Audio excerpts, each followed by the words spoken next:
Hello, welcome back and thanks for watching. Today is going to be the first episode of a 3-video series. I wanted to make a series about how to build your platform online for those of you who are looking to make the most of social media. Today I'm going to talk about Instagram, and then we're going to look at TikTok and YouTube over the coming weeks. So let's get started. And you make music without a sound.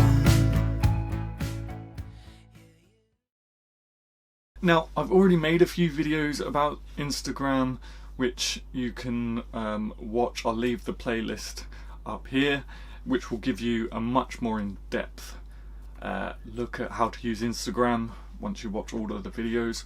So that's why I'm using this as the first part, as more of an introduction to the series really. What I really want you to keep in mind as we go through these videos is how you're going to plan out different ways in which you're going to utilize all 3 platforms at the same time. In my opinion, it's important that you use at least one of the big 3 platforms to really kind of give an insight into who you are as a person and your day-to-day living, rather than just your poetry. And I would recommend using Instagram for this. You can do it with TikTok if you wish, but I really think TikTok is a better platform for you to share your poetry, but more on that next week. So, assuming that you take my advice and use Instagram to show your personal life or your home life, however you want to describe it, here's how I think you should use Instagram to your advantage. So, let's take a look at your profile. The first thing you want to do is select your profile picture, and you're going to want to find something that stands out. Don't take me for an example. My profile picture is black and white. You're going to want to probably find something that is a lot more colourful, that's going to stand out in comment sections. I would, however, say that you should make it a picture of you. After all, we are selling you, hence why mine is a very zoomed up picture of my face. Remember, you are doing this to raise awareness of you and your work, so find your favourite selfie or favourite photo of you and just slap it on your profile. Maybe throw it into Photoshop if you can, and just add a bit of contrast. That always goes down really well. Next, you're going to want to look at your bio. This is your opportunity to explain what you're about, so a poet, writer, whatever. Take a look at mine if you... Actually, I think I've changed mine recently.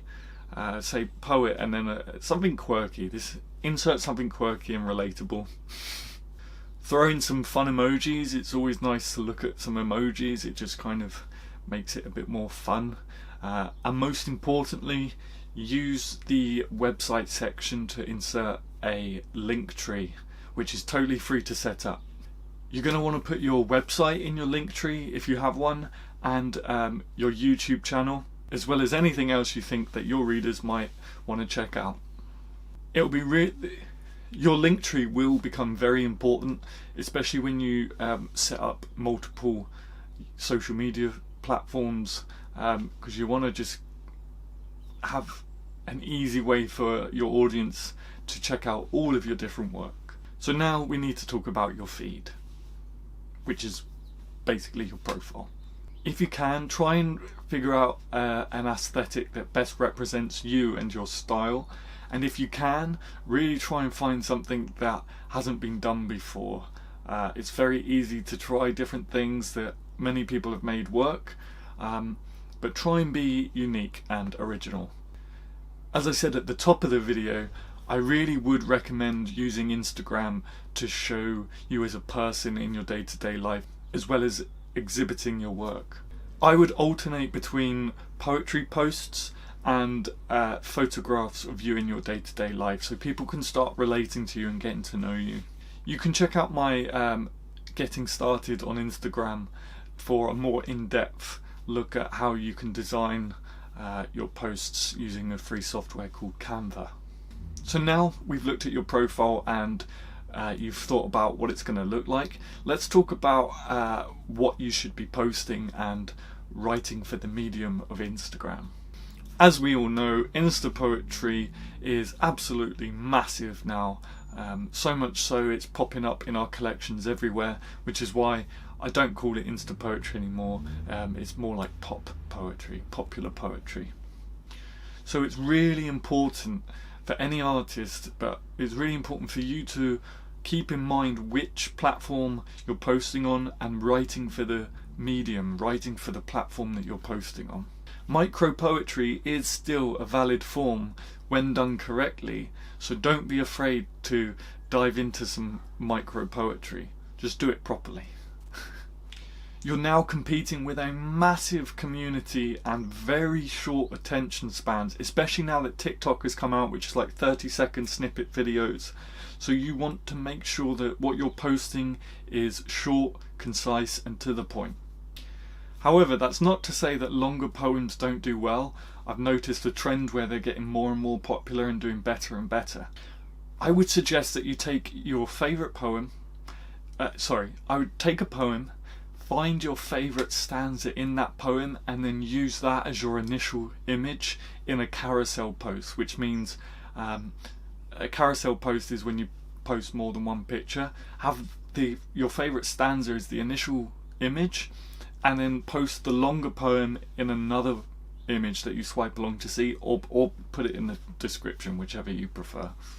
So let's talk about how to grow your account. It's harder now than ever to grow on Instagram, but it is still possible, and once you've got your 3 platforms working in conjunction with each other, that's going to help too. To grow on Instagram, you want to make sure you are being human. The platform is saturated with bots, that people are so fed up with it, they're shocked when they meet an actual human that wants to engage with them.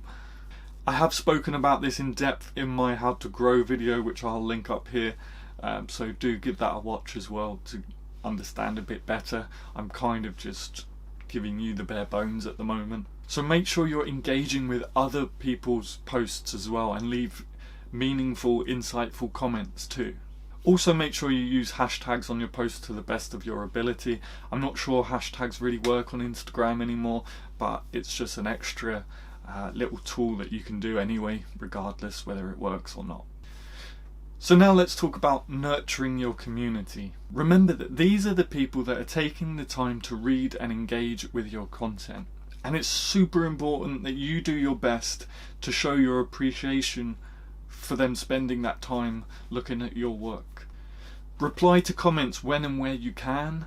Hold live streams to get to know them and so they can get to know you. Basically, just be a decent human being and you'll be fine. With any luck, you will eventually get so big that you can't keep up with the comments, but this should always be a priority. You should always try and make this a priority. Before moving on to posting and how you should be posting on Instagram, I just need another moment of your time as always. If you're enjoying my content, please do like the video and leave me a comment on how I'm doing, how I can improve, what you would like to see in the future. If you really enjoy my content and want to help me, this channel, my work, please do head to my online store where you can get signed poetry collections, merch, or there's a link down below in the description for a tip jar. Of course, if none of that interests you, you can continue to enjoy my content for free. Thanks. So finally, let's look at how you should be posting on Instagram. I've already mentioned about how important it is to keep in mind the medium, the platform that you're posting on. I would highly recommend looking at how you can make carousel posts in every single time you post. The reason being is that if someone sees your post initially and only looks at the first image without swiping, they will then be shown the second image the next time they log in. That means your post is twice as likely to be engaged with than if you just posted one photo.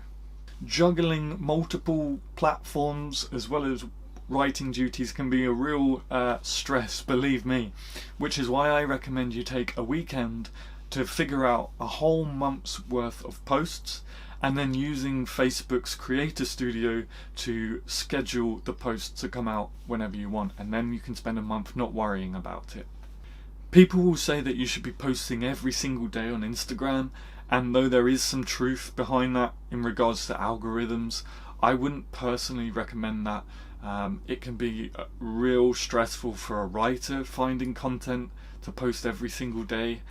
Instead, I would save that for TikTok. You don't really want to oversaturate your audience with content. And so there you have it, my bare bones look at how you should be utilising Instagram to share your work.